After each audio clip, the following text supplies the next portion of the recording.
All right, welcome to Dads and Daughters, episode 3 of season 2. Special Bucks are ahead, I think, 28-23, so going for Tampa.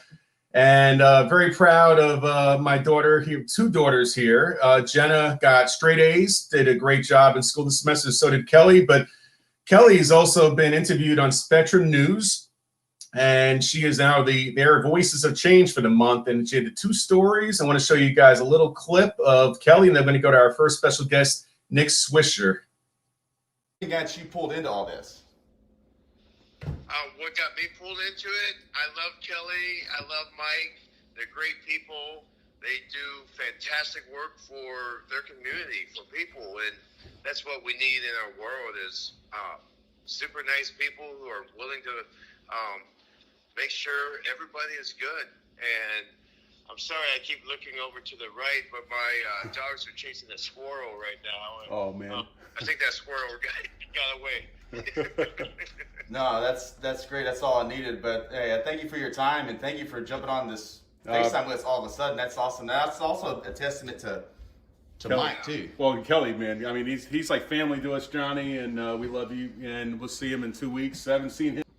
We have to do it, and don't be upset if things don't work out, but bring your A game, always. Mike, I love you. I mean, if you have a guy like Johnny David on your team. That our reach is really big and that we are impacting a lot of people across not only North Carolina, but the whole nation, the whole country. I wanted to write about kindness, acceptance, just good things that we don't hear about as much, especially in the middle of the pandemic. And why was that important to you?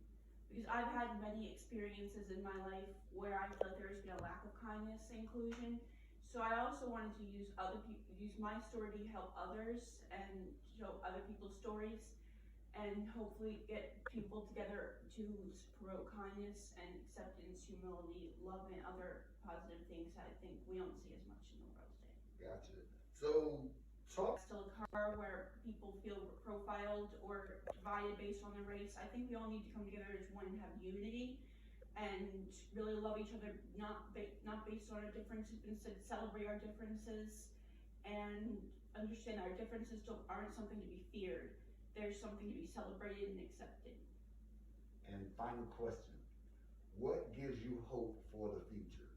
Well, part of my generation, I've noticed, is that while some may dismiss our generation because we're young, maybe unknowledgeable, I've noticed my generation really speaks out, and even that we are the next generation of adults in this world, I think we really have a good future. And a lot of people in my generation, they use their voice and they speak up for what matters most, and they're very united with each other instead of divided. Something I've witnessed in my own community of friends. Anything else you'd like to say?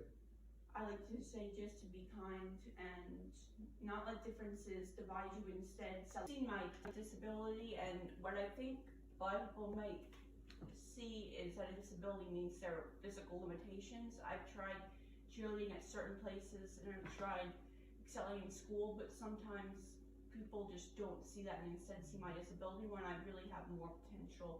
But I think because of disability, they only see the limitations instead of what I can truly do as a person. What do you start every YouTube interview session off with when you begin?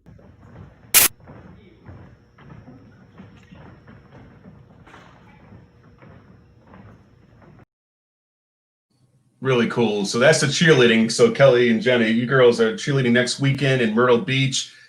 And so proud of these girls. And Kelly, what you do for the special needs community to help out your fellow kids is amazing. And look, this has been about a year since we lost Kobe Bryant. He's the ultimate girl dad, and I think we got the real ultimate girl dad coming on the show right now. I think we can get him in backstage, Mr. Nick Swisher, who's a baseball legend, but he's also the girl dad that I look up to. So let's see if Swish is backstage and bring him on. There he is, my brother. Looking good. I'm a girl dad, bro. You know I'm a girl dad. We all are, man. So my girls, and I'll show you something you did for Kelly a couple of years ago, which you probably forgot at one of those Cannon Fitzgerald charity days, but we got a cool clip coming, but I'm going to surprise you with it. So, but yeah, just wanted to talk about, man, what's been going on. Girl dad responsibilities. You have a 7-year-old Emmy J and 4-year-old Saeed, and how's the pandemic this time? I know you did a lot of road tripping last summer. I think you even hit North Carolina, the Biltmore. You were all over the place. So talk about Freeze. Did I lose you? I think you did. Oh, I no, think, we're there. I see you. yeah. Can you hear us, Nick? Yes, I can. I can see. I'm looking at the picture of us over at Cantor. Oh, yeah, that was with Johnny B and Laritz. Yeah, that was a great time, the charity days. And I want to talk about the charity work you do as well for St. Jude's. That's prime, man, what you do and your dedication to philanthropy. But talking first, this is a dads and daughters show. Talk about you girls, man, and how much responsibility you devote to your little girls. Oh, I mean, come on. That's all I do. I'm a short order cook. I'm a school teacher. I'm a bus driver. I'm a taxi cab from time to time. I mean, anything my girls need at this moment, you know, I'm one of those lucky guys, man. I've been so fortunate. I've got such an amazing family, and I'm so blessed to have all my girls in my life. They take care of me. They make me whole. And Mike, you know, bro, it's just like there's a relationship that happens between a father and his daughter that is unlike anything else. And coming from a guy that is off the walls, all over the place, is one of the biggest bros of all time. The fact that I have 2 daughters is absolutely crazy. So it's been an unbelievable blessing for us. You know, Joe and I were so blessed. And just to be able to be where we are right now, man, we're just trying to soak up as much time as we got. Even the ones on the phone, right? That's what happens when they're teenagers. They can't look up from their phones, but it's all. Switch. I know your grandmother was a big influence on your life growing up, and talk about how you honor her memory. I know she was very special to you, your grandmother. Yeah, huge. I mean, you know, I think there's 2 women in my life that have really altered the human being that I am, and one would be my grandmother, and one would be my wife.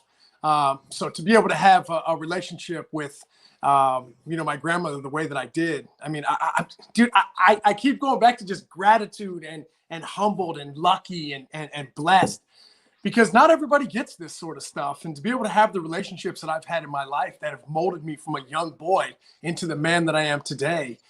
There's a reason why I guess I was supposed to have girls, right? I mean, to be able to have the relationship with my grandmother, and to be able to honor her by looking up and putting her at the top of the stadium, you know, when I hit my home runs, to be able to give her honor, that was just an unbelievable, amazing woman in my life. And I know she would be having so much fun with my girls right now if she was still here. But I know she's smiling down on us all the time.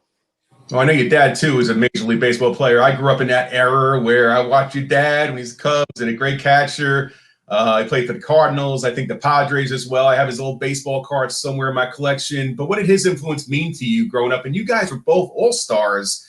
I think he was an all-star, I'm thinking, in either late 76, maybe I got it right. And then I'm going to show that picture. That's our guy, Yogi. Well, we're going to get to Yogi in a minute because I want to talk to you about that's when I first met you at Yogi Berra Museum, and Yogi loved you. But your dad, Steve, obviously, what did his influence, and is that how you got into baseball, through his influence, or was it something else? No, you know what? I mean, I just so happened to have a father that played in the big leagues for 10 years, but not one day in my life did he ever force me to do one single thing. You know, I had the type of dad that he didn't care if I was a musician or an artist or, you know, a trash man. He just told me whatever I was going to do, work to be the best at it.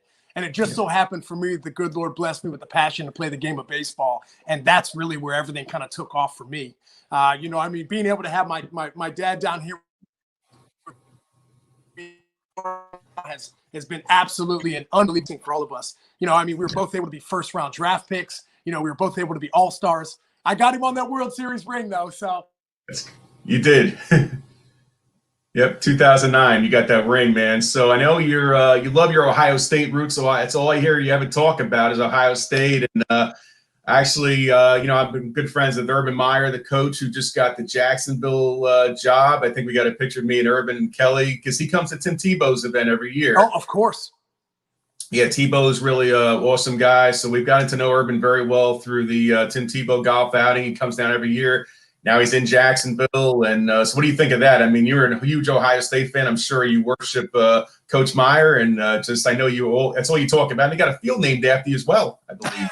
Yeah, man. I mean, what an honor for them to name the baseball field after me. I think that might have been in 2010 or 2011. And then just to be able to leave a mark somewhere, right? To leave a mark for the better and to be able to kind of pay it forward and to be able to help these young athletes achieve the same things that I did. But going to Coach Meyer. I mean, come on, he's a coach, man. Like, who doesn't love Coach Meyer? I mean, he's got swag, he's got an air about him, and he's a winner, right? He's a leader, and he's somebody that you want to follow. So, I mean, I wasn't a Jacksonville Jaguar fan before, but I immediately am now just because of him going there. I think he's an amazing man. He's always been first class to me, shown me nothing but respect. We text every now and then. So I think for him, I mean, for me, I want him to have all the success in the world. I mean, obviously, I think he's going to get Trevor Lawrence first pick. So at least he's starting off the whole thing in the right foot, man. Well, I'm a Jet fan, so I'm a little bit upset about that. I kind of think the Jets needed Trevor a little more than the Jaguars, but I won't go there. But now, one thing about Urban Meyer, I tell you, is his dedication to, obviously Tim Tebow has his Night to Shine event for special need kids, and we go every year, and we've been involved with it for the last 5 years. And he spends so much time with the kids. They all set up in the last hole areas. And, he spends so much time with each and every kid, just like you do, Swish. Everybody who gets to meet you, and I know you did a fantasy camp a couple of years ago. Like, everybody's got a memory. When you're doing a charity event, everybody comes away like, man, that dude, just like Jim Leyritz, one of my other buddies, Johnny Day, same thing. You guys are all in that same class. So I like to hang with guys like you that just give it all. Yeah, well, I appreciate that. I mean, I think that all those guys you just mentioned really realized how fortunate they were to be able to have the things that they do in life and to be able to have had the path that they've had. Because let's be honest, man. I mean, in the drop of a hat, things could have changed. And, it could have been somebody else doing it and not myself or Johnny or, Coach Meyer or Jimmy Leyritz, or maybe some of the things that people have gone through, right, have really shaped guys to be the men that they want to be, right? So I think all those guys you mentioned right there, I mean, I'd give the shirt off my back to those guys, and I love those guys. Well, I learned from the master. We met Yogi Berra at the museum 2014, about a year and a half before he passed, and great picture of Rick Cerrone, Sparky Lyle, one of the great events. And we sat upstairs, we had dinner together, Nick, and I just remember how much he said us. And that's the picture. I need to text that to you after the show. That is one of my favorite pictures. and that picture just says it all. You're on your phone and Yogi's looking at you saying, just like, it's like, but he had that look, and you just entertained him. Mickey Rivers, there were people I could tell you that Yogi just lit up about, and you're one of those players. I sat with him during the 2013 World Series, and remember he just talked on about guy. I think you were coming back. I forget who you played with in 2013. That was Cleveland. Cleveland, when I signed that contract with Cleveland. He was mad about that, yes. And I think Lindsay ran into you. I think his granddaughter. You might not remember that. Of course. Back then, and we were just hoping you'd come back to the Yankees. You kind of did through Scranton. I seen you down. Close, bro. I seen you in Durham. You were that close. You should have been back, but you know what? It's still the same thing. You had a tremendous career, and Yogi Berra. I mean, what did his influence mean to you as well? Because I know. Huge. I mean, you're talking about one of the greatest human beings I've had the honor and pleasure to ever meet. And for myself, I garnered that relationship and established that relationship with Yogi about 5 o'clock in the morning over coffee. Him and Gator. Gator is my adopted uncle, and Yogi Berra was my adopted grandfather. So I think for myself to be able to sit down with legends like that, and to be able to share stories and to talk about things, and I think the one thing that I really, really appreciated the most about Yogi was the way he could just simplify life and just be happy and just want to give back. And for me, I mean, I got one of the greatest batting tips I've ever received in my life came from Yogi Berra, and it happened during 2010 spring training. I was really scuffling a little bit. I was swinging at balls in the dirt and change-ups and breaking balls and everything. And Yogi looked at me in the most simple way possible and said, "Nicky, just move up in the box a little." And so I was like, you think that's all I need to do is just scoot up in the box? I'm just getting dominated out there. He said, "Just move up in the box about this much." And I moved up in the box. And I mean, 2010 was my all-star year. I mean, bro, I was banging. I was hitting barrels all year long that year. So to be able to get such a simple tip, it wasn't all about my spine angle and the way I was attacking the ball. It was just move up in the box about 3 inches. And that changed my career. I mean, it changed my year that year and really, really got me on track. And anytime I really scuffled, I would think about moving around in the batter's box, not necessarily altering with my swing. And that was something that Yogi taught me and something I'll never, ever forget. But just to be able to have the relationship with him and Joni and Lindsay and, you know, I mean, the entire Barra family. I mean, come on, bro. They like brought me into their family. It's such a blessing because I love them. And to be able to have relationships like that, I just feel like I'm so lucky, bro. Like I must have just been around the right place, the right time, because I've had some killer relationships and people that have marked me for life. And if it wasn't for them, I wouldn't be the man that I am today. Yeah, that was another charity event with Don Mangley and John Franco, Laritz a couple of years ago. But I'm blessed to, you know, Yogi and Gator, you know, I wore number 49 in all those Yankee camps. And I tell you, in 2013, I had this great Yankee camp where I was on fire. You know, those, which, you know, where you can't get out. I know it's fancy camp, but I was on a streak. And Yogi, you know, I went back. I was at the museum about a week later after the November camp. And he asked me, he wanted to know all my stats. Lindsay would pass it to him, and I got a triple. I got all these things. And he goes, "You didn't get a home run?" I'm like, "Yo, come on. I got a triple." Like, and I said, it was Bucky's fault. I blamed it on Bucky. I said, Bucky sent me home. It would have been inside the park home run, but I didn't want to. And he's like, "Nah," you know, so he gave me a look, but he just, he was like almost like another grandfather to me. I got to spend a lot of time, you know, his last couple of years. So I suck at golf. I'd go to golf outings and I just hang with Yogi on the porch at that Montclair Golf Club and just watch. And it was really cool just to have that time, all the time with him. And he had a photographic memory. He can go back to 1946, what picture he faced. And it was amazing. He couldn't remember what he did yesterday, but he could remember 1946. And I just remember those. Oh my God. You're so right. You're so right. Well, Gator too. Them two is a friendship. I mean, that book, you know, Driving Mr. Yogi. I mean, Ron Guidry. I grew up idolizing him, and get to know the man, as you know, you learned, and seeing them together was just amazing. I used to go see them at dinner together, and they were a comic duo. They just had a reality show of those two. You could, in Tampa, especially the Tampa stories, were off the hook, man. Oh, it was great stuff. So, but you know what? It was to have a cool thing in common. I was blessed to do an Old Timers Day. It was in Scranton for Brian Doyle Day because Brian has Parkinson's, and you've seen Brian at some of the Old Timers Day. We did a special event 5 years ago. It was on Father's Day. My girls were there in Scranton, and I actually did something against Jeff Nelson. I'm going to see a clip in a minute. And you had an Old Timers Day moment as well a couple of years ago. We're going to see who had the better one, and we're going to see, let the audience decide. I think you might have beat me on this one, but we'll see. Let's see if we can roll that clip. Let's roll it. I'm ready.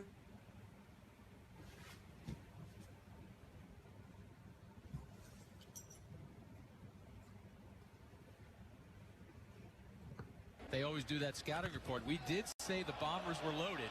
Swisher out to right. Towering drive. Will it reach the seats? Oh, second deck. Come on.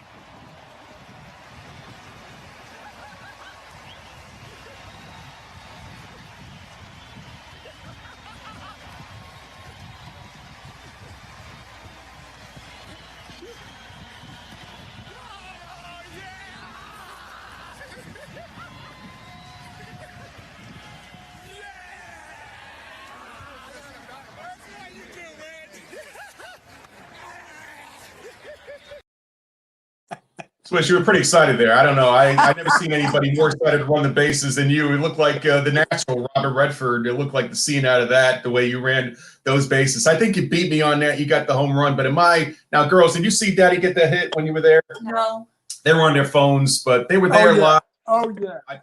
I played the clip 100,000 times, and I'll tell you, I got all the stuff, girls, but it's all good. They've seen the clip so many times, go over and over those, but it's all good. And Nelly, you know, we remind him every so often, and I'm sure if I ever get in the box against him, I'm going to get one right between the eyes. Oh, bro. That's okay. It's up here, bro. Up here.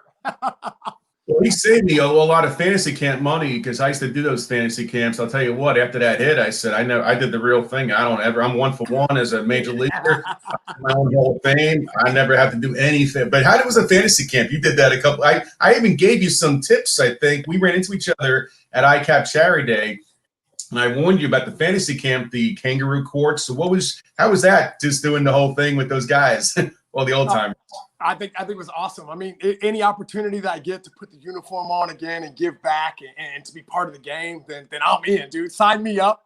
You know, I'm doing a lot of work now with a lot of young kids and some amateur teams, which is great. to being able to help this young group.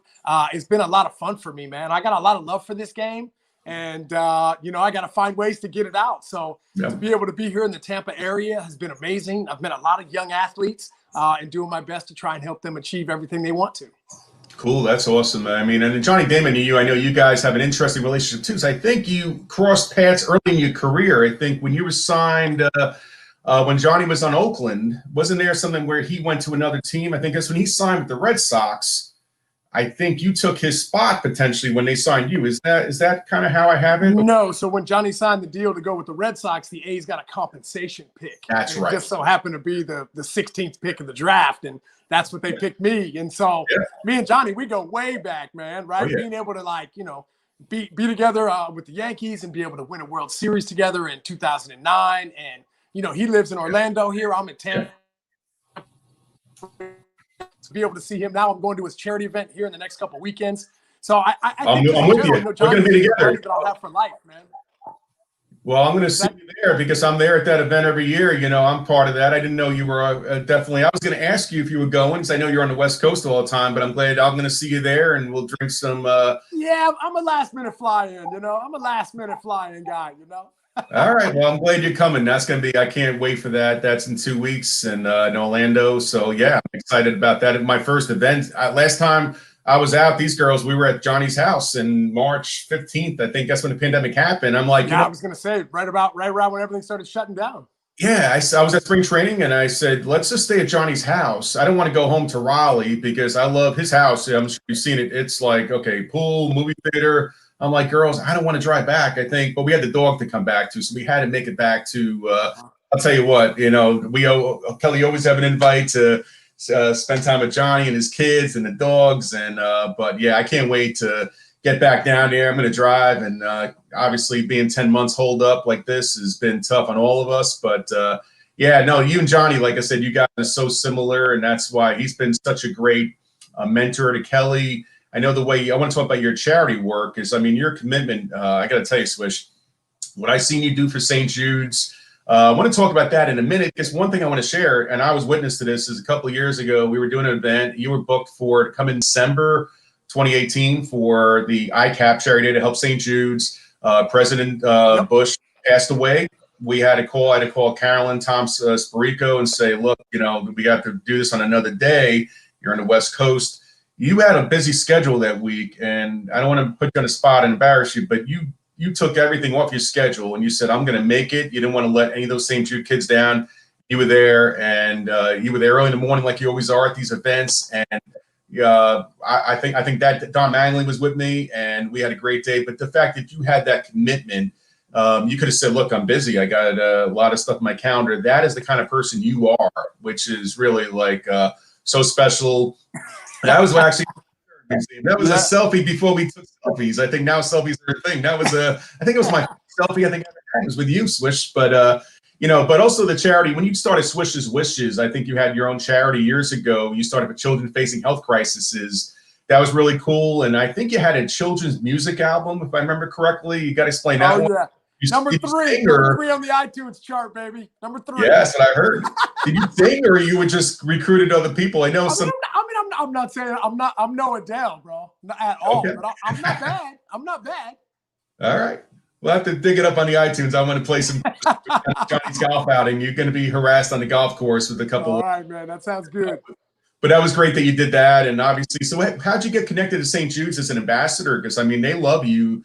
We've had so many Patrick Warburton, so many different people over the years. I will tell you that the charity day coordinators at Cannon Fitzgerald, Edie Lutnick, and the people at ICAP, they love you. When you're there, you wore the Cannon Fitzgerald. Yeah, that's right. They gave me a trader jacket.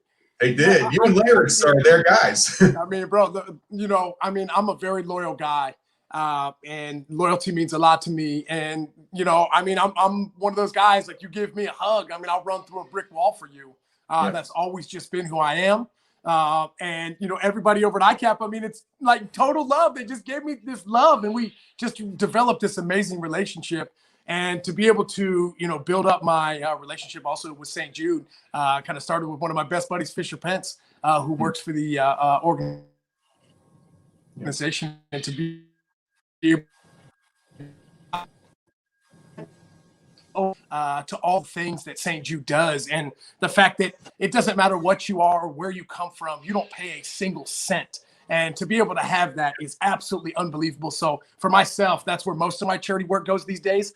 They have this magic wall at St. Jude over at the hospital. And, people like Michael Strahan and Jennifer Aniston, and you know what I'm saying? I want to be up on that wall one of these days, bro. I'm grinding to get up on that wall. So hopefully if I can the fundraising you've done, dude, is amazing. World and continue to keep helping, one of these days that'll happen. Well, you also support our troops. You and Joanna, you went over to Afghanistan, I believe, like about 10 years ago, supporting our troops too. So the military, John, just like you and Johnny's so alike, man, because St. Jude's and all the work he does for that, for the troops. I mean, you guys do a lot of the same causes as well, which is so amazing. I think you guys are like brothers from another mother, because there is a lot in common there. So what took away that experience going overseas? I mean, I've been to Dubai, but I've never been to Afghanistan country. Yeah, I mean, that was no joke. I mean, like you said, I mean, we got invited to go over to see the troops during, that was 2010 during the season by, at the time, the Undersecretary of the Army, Dr. Westfall. And to be able to have that opportunity, I mean, dude, I jumped at the idea, right? I'm like, I want to go. I mean, these are the people that give us the ability to walk out in our streets and to be able to be free and to be the home of the brave and one of the greatest country on the planet. And it takes people to give you that.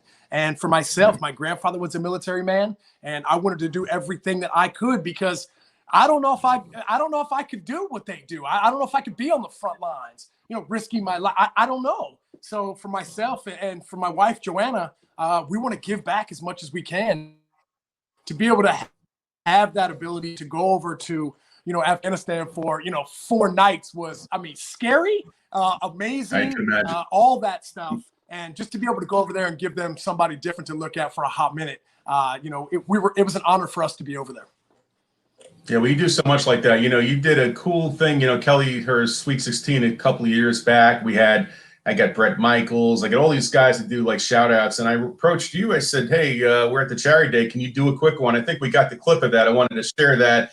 And it blew us away. So let's see if we got that clip from. Is it on? Yep, we're good. Kelly, it's your boy Swish. Just want to say congratulations, 16 years old. I hope you have an amazing birthday. Believe me, 16's amazing. You're gonna love it. Have an awesome day. All right, thanks. That was amazing, brother. So listen, this girl here, she turned 16. Look at my salad, Brian, the park.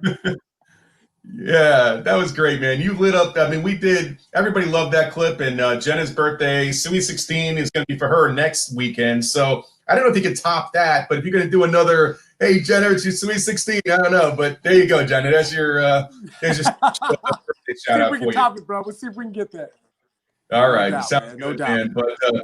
But yeah, I love what you do, Nick. I mean, like I said, your commitment to charity and, look, you retired from baseball at, 34? You were still a young man, but you're still look like you can get up there and play again, man. So you ever regret leaving when you did? I mean, you had a great career, won a World Series, played in New York. Talk about New York City, too, just what the city meant to you. I know you obviously had stops in other teams, Cleveland, but I think New York will always be in your heart, and that's who you are. Yeah, man, no doubt. I mean, New York lives in me.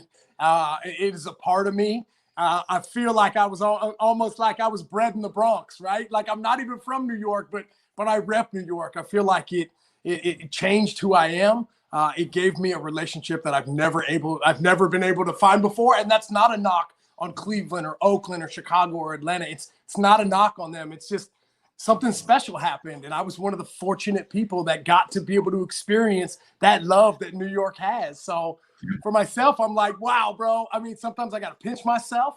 Now, do I wish I could have played longer? Absolutely, bro. But my knees, it was over after having that double knee surgery, and they peeled both my meniscus, and I was bone on bone. I just turned into a different player. Didn't have the same pop. Couldn't spin on it the way I wanted to.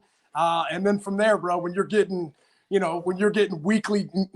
knees weekly drained, with these big like turkey baster needles getting jammed in your kneecaps every night to take out the fluid so you can just get on the field the next day. it really starts to take the fun away from the game. And for a guy like me, that's the only thing I did with the game is love it and had fun with it. And when that started to really take away from me, I think it was time for me to roll out. Yeah, I'll have to share with you in a couple of months. I'm boxing Jerry Cooney in a charity boxing match, and I'm in there training at 49 years old, be 50 this year.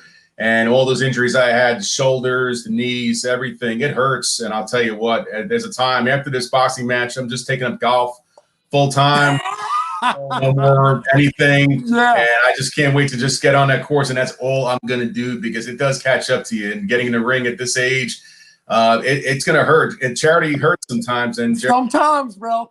Yeah, he's gonna hurt me pretty bad, but we'll see. But hey, I really appreciate you coming on, Swish. Of course, man. Absolutely. Our next segment we're gonna have, and you're welcome to stay on. I mean, we have New York Giant Mark Collins. We're talking about high school football in New York City. Yeah. And what's happened. And Mark has an organization, and my friend George Lanisi, my college football teammate, and one of my high school football guys too. They're all in New York City, and we have this high school football that's been impacted by the pandemic. And these poor kids can play right now. So you're welcome to stay on with us. I know you got the football games, and I haven't got a score update on whether Tampa pulled it out, but I know. I got to go check it out. Yeah, I flew out to Ireland tonight, so I got the girls by myself. So I totally get it. No, do your thing, man. I'm going to see you. Yeah, I'm going to see you in 2 weeks. We're going to have some good times down in Orlando, and then we got David Ortiz's event in Tampa. Yeah. I hope you go to that as well. So yes, sir. Yeah, but thank you so much, Swish. All right, Mike. Good to see you. Jenna, Kelly, good to see you guys. Have a good night. See ya. All right, brother. Thank you. Thanks, Swish. So we got our friend, actually four of my friends that are coming on the show next, and we're going to probably bring them on at the same time because it's a very similar theme about high school football. And Mark Collins, great friend of mine over the years. There he is, Mark, two-time New York Giant Super Bowl champ, played for the Chiefs and the Packers. I'm not sure who's winning the game right now, but we'll see. We'll get that score update in a minute. He was a second-round pick out of Cal State Fullerton. He has a great organization called 2-5 Sports. My college football teammate, roommate, George Lanisi. He's got About You New York City. And my high school brother, Danny Lamberg, who's coaching Erasmus High School for the last 25-something years, the best high school coach ever in New York City. And we want to bring those guys on. And Musa Kane as well, who's a high school football player right now. Is going to probably go to either Purdue. We're going to find out where. There's all these guys. So welcome to the show, guys. And you all look good in different locations. Mark, you're in the West Coast. George, you're in New York. And so Musa and Danny, right? What's happening, guys? Hey, Yeah, I'm in Southern Cal. Yep. Well, I wanted to show a video of Mark real quick. I'm in the football spirit tonight, and show who Mark is for any of you young viewers out there who didn't see number 25 play in his prime. But let's see if we can roll a clip of number 25, Mark Collins.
Well, there's Tuna, man. Love Tuna. So, Mark, you had a great career and playing for Coach Parcells. We'll get into that in a minute. But your organization, 2-5 Sports, you're all about taking recruiting to another level, which is a great theme with what George has done and what everybody on the show has been all about. So, but I think all the work, Mark, that you've done since your post career amazing stuff, and want to talk about that. But also George Lanisi, we have a lot of history together from Albany Great Danes. You were a roommate of mine. Don't tell these girls any of those stories. What I did in college. I want to know about that.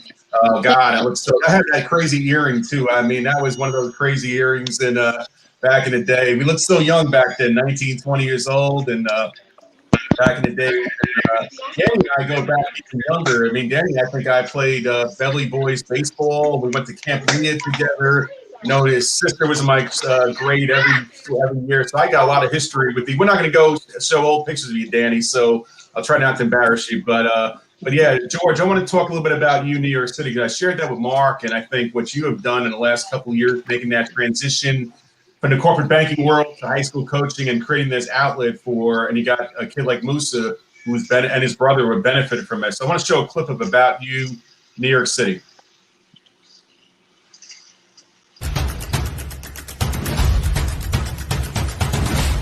Coaches Alex Coombs and George Lanisi have built a movement in New York City football called About You. It's a program that's putting just as much focus on building the minds of high school athletes as it is their bodies. Coombs started a career training athletes. It doesn't matter where you are in terms of your genetic ability. Meanwhile, George Lanisi was teaching and coaching football. It's repetition. Fundamentals, technique, repetition. With Coombs training and Lanisi tutoring and coaching, the program has produced hundreds of college scholarship offers to New York City kids. Without them, I wouldn't be here right now. Lanisi leads the program's SAT prep course. This whole program is about building you up to be the best player you can be. David Nwagwu was starting his senior year at DeWitt Clinton High School. Ironically, I got the offer when I was in the gym. And the former Cardinal Hayes star, Sanusi Kane, is heading to Purdue University to play defensive back in one of the biggest conferences in the sport. The academic really was the thing that set off my entire recruiting process. Training, studying,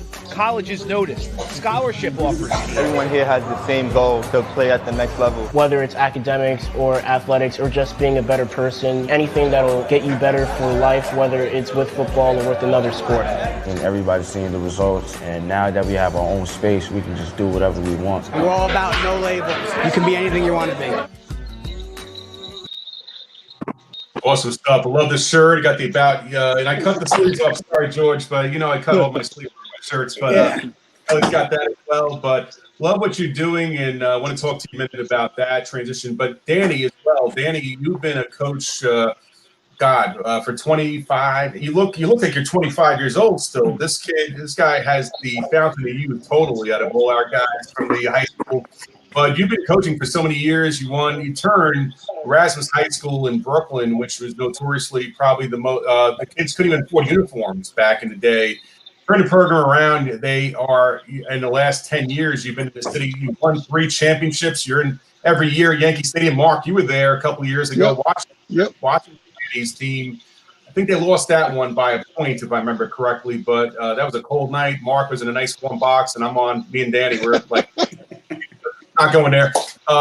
But yeah, I mean, he's turned so many of these athletes from high school to really men, not just getting to college, but just becoming, obviously, Curtis Samuel, you know that name.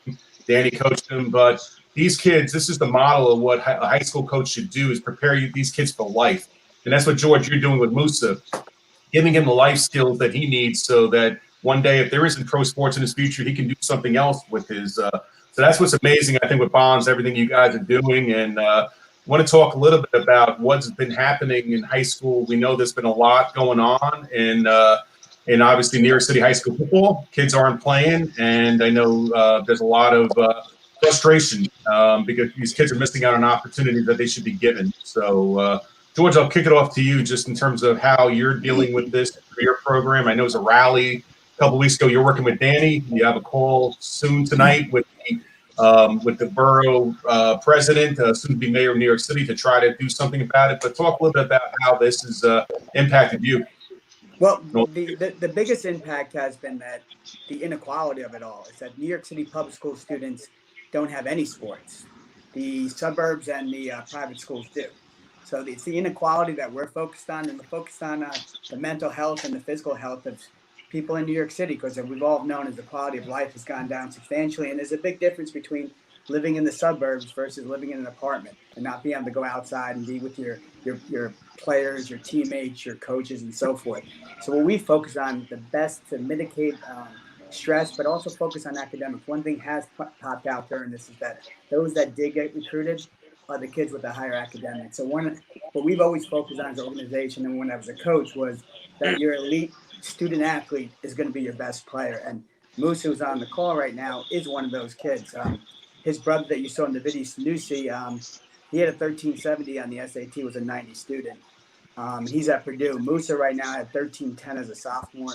And what we're trying to do is start with kids earlier, focusing on the academic standpoint, because the discipline you have in the classroom can translate in the field. And you're seeing, historically, Mark knows, a position, defensive backs, where we were always told that defensive backs weren't as smart. Our defensive backs have 1400s on the SAT. Yeah. No, I mean, it was crazy they said that. That's because they weren't focusing. The adults were not telling the kids to focus on academics. And they were saying that defensive back is like, just go cover that guy. Well, Musa knows that more important than anything else, it's fundamentals. And fundamentals, whether it's in the classroom or on the field, translate in life. And that's what we teach. Fundamentals in the classroom, whether it's reading, writing, math, weight room, and then onto the field. And then it's hard to follow up Swisher, and he was so energetic on this. But when he said something that I thought was incredible about the Yogi Berra thing, the 6 inches, where he said move up in the box, not your spine angle. That's it. You don't change your technique, and that's the problem with coaching. When you have a different coach every year, changing your fundamentals, you don't get enough reps. And what we've seen right now is that all we can do is focus on the positive, and that's what we're doing with Danny, is trying to create change in New York City, because New York City football has been a great outlet for opportunities in college. And taking that away from kids, to me, is a crime. Absolutely. Mark, talk about your experience with your kids, obviously, and the importance of academics. I mean, any advice you can impart, because I know, obviously, what you've done with your organization is take recruiting to that next level as well. And I think also the coaches you've had, Mark, in your career, you've had Bill Parcells, you've had some great coaches, and I think that's what someone like Danny is. And finding those mentors, and I think that's what all these kids need, is having that right. I was lucky I had an ex-coach at my high school. His name was Al Arbius in Midwood, who did a lot for me. Everyone needs that person to take them to the next level. So talk about your, Mark, when you were playing pro ball, even college and Cal State Fullerton, who were those guys that helped you along the way to where you got to? Well, I tell you what, Michael, my parents really helped me a lot. My parents and my siblings. I was very blessed to have a very good family, a good relationship with my parents and my brothers and sisters. But, on the next level, you're talking about what I do with kids. I give, at 25 Sports, we give the student athlete the opportunity for exposure for sports scholarships. And I tell you, if you give a kid just the simplest word, hope, you give a kid hope to get a scholarship, to use athletics, to get an education, they would do anything. They love it. They want the opportunity to be successful. No matter what school you go to, they want that opportunity. And that's what we've done over the last pretty much 10 years, work with a lot of school districts. And as a matter of fact, 2 years ago, Michael, we sponsored, one of the sponsors for the PSAL championship game last year. Yeah, we mentioned. So trying to still work with those guys, but we work with also right now 15 school districts nationwide. And we know what the recruiting process entails. We know that a lot of parents don't know about the recruiting process. We also know that certain coaches will only help their star players get recruited. And those guys and girls really don't need that help.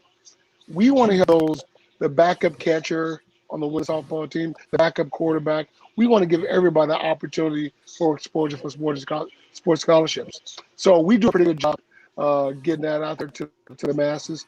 I go around the country, speak in school districts and schools about the importance of opportunity, doing the right thing, and always be ready when the opportunity comes to you. You don't know what's going to come, but it's going to be there, and you got to be prepared for it. And that's what we do. Yeah, it's changed so much in the last 30-something years. I laugh. I showed my girls some of my recruit. I used to write my own back when we had typewriters. And they used to have these questionnaires from the big colleges, University of Florida, and I used to inflate all my stuff. I said I'm 6'3", 200, I ran a 4'9".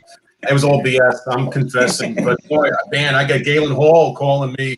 hey, you got to come down. I mean, I got those things. It's pretty funny, but I had to do my own like initiative. I didn't have someone to help, and that's what these kids need. And it's obviously online profiles. I look at all the sophistication of recruiting back in the day. It was just really like a questionnaire. Yeah. You fill. You get a call from a defensive coordinator, Terry Donahue, was like, man, this guy, how is a guy 6'3", 240 pounds, runs a 4.6, and it was that wasn't me, but I pretended to. But it was amazing to kind of that's how it was back in the day. So, but Danny, talk a little bit about yourself and your kids. Curtis Samuel, great success story, but you've had so many success stories. It's not just Curtis, it's all those kids at Erasmus. I think every one of them graduates, they go to college. When I see these recruitment days and I'm on your Facebook page, seeing what you've done and turned that program around in the last, and you're too humble to admit it, so I'm going to say it out there. I've never seen a high school football coach do as much for his kids as you have done. And I think all your real friends, we all know that. George has been witness to it too. So talk about how you got this connection with these kids and what you're trying to do to get them to the next level as well. I mean, I just think it's just being honest and straight up. I think that at the end of the day, you want to, you ask these kids to do so many things for you and, run through a brick wall. You need to show that love in return. That's probably what our number one recipe is for winning. Obviously talent is great to have, but, you got to bring all that talent together. And I think that we're very personable with our players. We show how much we care, and we delve into their personal lives and their family lives. Parents, and making sure everybody is good. It's not just them, but everybody that's in their lives around them. Because if somebody in their lives is not doing well around them, then I can't get the kid to have a clear sense of attention. So we really get involved with these kids on a personal level, just like we would with our own children. Probably how we like to equate it. Like we want to treat them as they are our own. So we've been around these kids for a long time, and we're in the streets with them. I mean, I'm born and raised in Flatbush, Brooklyn. Yeah. That just like them, and we can relate, we can understand, and we stay in their lives well past high school, and we stay in their lives through college, and even past college, and their grown-up lives, and trying to make sure that they become professionals in whatever world they choose, and become great fathers, take it to another level and pay it forward. That's really what it's about. Yeah, your alumni network is. We can't talk about Vegas. I think that picture was Vegas. We got to leave those stories in Vegas. But Danny, like your coaching acumen is something I bear witness to it. It's one of the most incredible stories that I've ever seen. I think it redefined New York City high school football. It takes us to another level. Urban Meyer, the connections you made on a college level. I think we have a clip of Coach Meyer to share just to show how much respect he has for you. When I see Coach Meyer at an event, he's talking about Danny Lambert, not about Mike Dempsey. So let's see if we have. Hey, Danny, I'm here with Coach Meyer. My boy Danny, congrats on a great season as always. Can't wait to see you. And I'm sure I'll see you next couple weeks. Congrats, bro. Pretty cool, man. Just love that. Every time I see him, he's always asking about how you doing. So, by the way, Bucks won 31-26. So it's going to be a fun time. Mark, I see you every year. This might be the first year in like 9 years I'm not going to see you. I know, man. I know. I get out every year, but I can't make it this year because the COVID thing and just things are pretty much. Tampa's going to be closed down. There's not going to be the big fervor of partying. So, and I can even go to Vegas this year. So, but I miss you, buddy. I'm going to miss you. I know. It's a tradition we have every year at Ditka's event. But next year it's going to be in Los Angeles, so we'll do it out on the West Coast, and it'll be even better. But everybody got to stay safe. But back to Danny, to what you just said too. I think what you've done with these kids, and Musa, want to focus on you for a minute. I mean, you're in high school. What is about you, New York City? What George has done, and for your brother, for you, what does that mean? And in terms of your SAT scores and what giving you the life skills, not just the football skills. I mean, great defensive back. I was witness to George in college, and man, never had to find a defensive back than George. But what are the other things that you learn from a mentor like George or Coach Lanisi? So about you, this is really, it's not just about football. It's mainly about giving kids opportunities that they usually wouldn't have if they didn't join About You. Like this Tuesday we have a RDC meeting, which a couple of my friends are going to become interns for them, which could lead them to them getting a high-paying job. So I believe that basically prepares you for the next 40 years instead of just the next 4 years. That's cool. That's good. Good. What do you want to say, George? You got something he's I not was going to screwed say up? is that it also so happens that Musa is going to be a top 100 recruit in the country. Yes.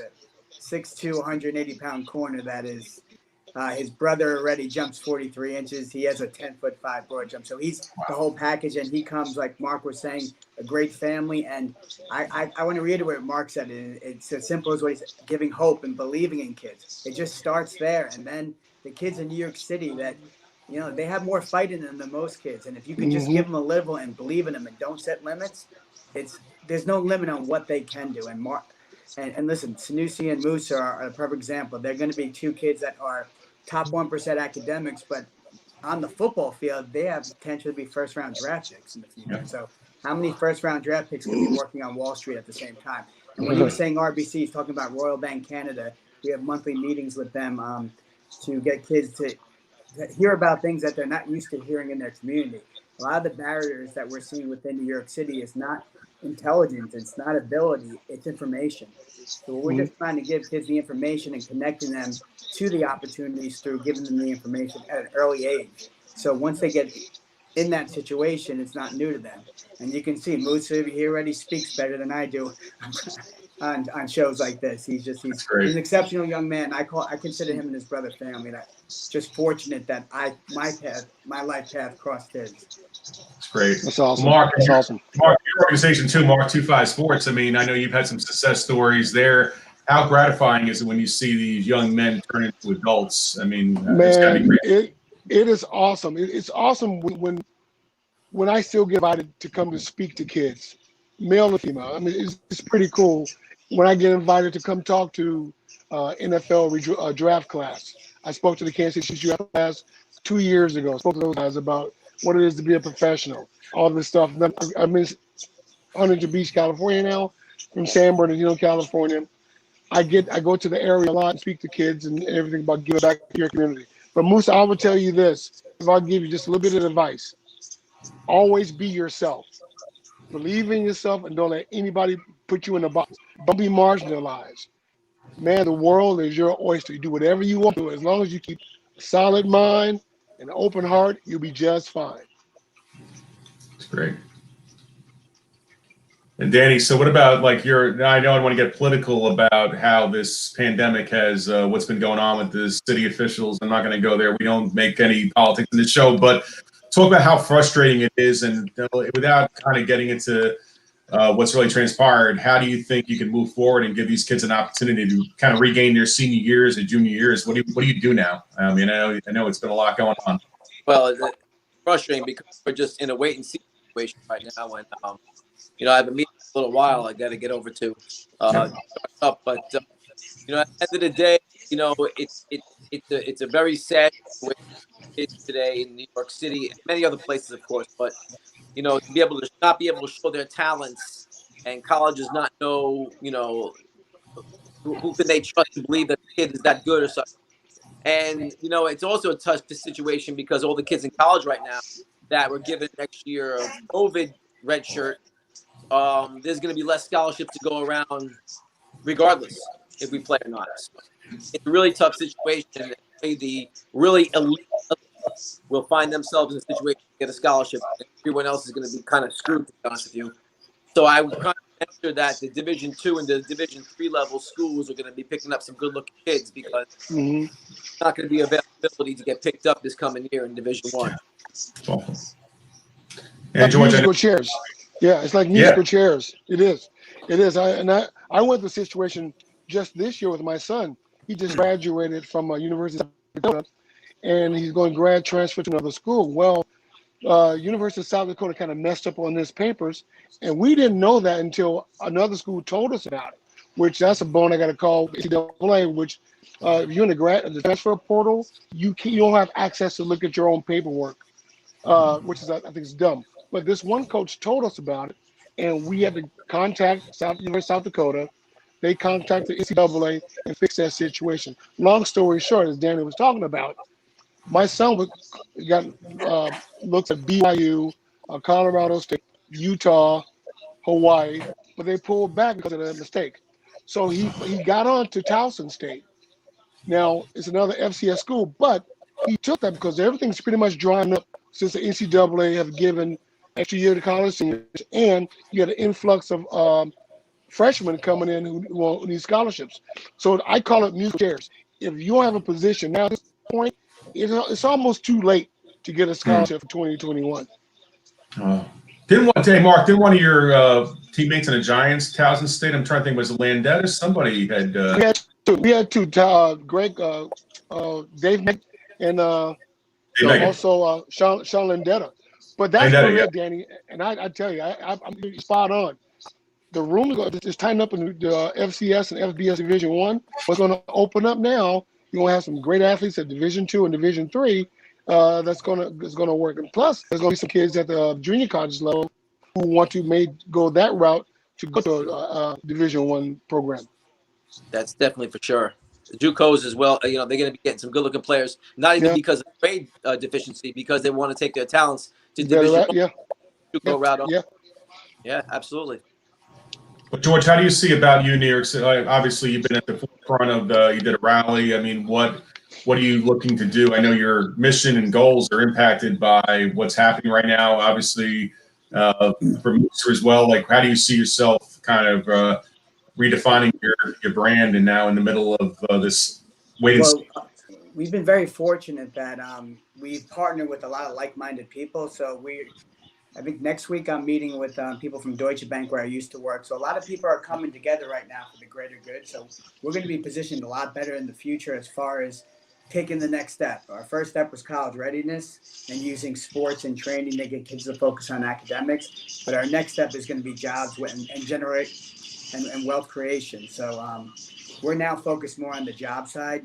College readiness, we're going to attack that by partnering with the Harlem Jets. So we're starting with kids at a younger age. So to get the kids from the academic side, 6th, 7th, and 8th, and work our way down to 3rd, 4th, and 5th grade. So on the front end, partner with youth programs. On the back end, partnering with corporations. And we're launching a mentorship program in April with a lot of mentors that are former student athletes that are usually successful, so they can help kids, guide them through the planning process. And also, which I found the easiest way to get kids to focus on their grades is to check their grades. So kids checking grades on people checking grades on a regular basis and helping kids out. I was even thinking about going out a mentorship with just giving kids a study buddy, because right now kids are just having trouble just even doing work because they're sitting in front of a screen for 8 hours a day. And I can relate to that. There's been work that I had to do that I pushed off because it's hard staring in front of a screen for 10, 12 hours a day now. But like Mark and Danny were saying, all we got to do is we as adults have to pivot and figure out ways to be positive for kids. Because the best thing that happened to me this summer was getting back on the field with kids, even though we weren't supposed to be out there, and we're a nonprofit, so I'm not a school. And they're positive. They're happy all the time. They want it. We just got to match the effort and do whatever we can to circumvent this. Oh, this mental fatigue for all these kids, even Kelly and Jenna, just being out of school. It's I can only imagine for high school athletes that are suffering through just having their seasons lost. But to wrap up on a good note, Super Bowl picks. I know, Danny, you got to go. There's look at that. That was a 19-year-old Mike Dempsey there. He with 2-0 young George there. But who's your Super Bowl picks, Mark? I know you were going for the Packers. I know you played one season for them, probably. The Bucs are there, and I think we got a picture of my guy Pat Mahomes that I'm buddies with as well. But do you think Chiefs tonight or what? Yeah, I think Kansas City, Tampa. I think Kansas City will win. And plus, I'm with the Chiefs organization, so I got a ring last year. So they win again, I get another ring. So I'm putting up Kansas City. Yeah, I don't blame you. It's all good. Yeah, no, Pat Mahomes, I've been fortunate enough to meet through Lee Steinberg. He comes to all our events and Lee. Yeah. Pat knew his dad, pitcher for the Mets, and such a good kid, role model. Just like the kids we mentioned, like Musa and all these great kids out there. So keep going for it, Danny. It's hard to go against Pat Mahomes and what he does there over there in Kansas City. I'm gonna bow out, and I'm just gonna take the 90 Giants, man. The 90. Yeah.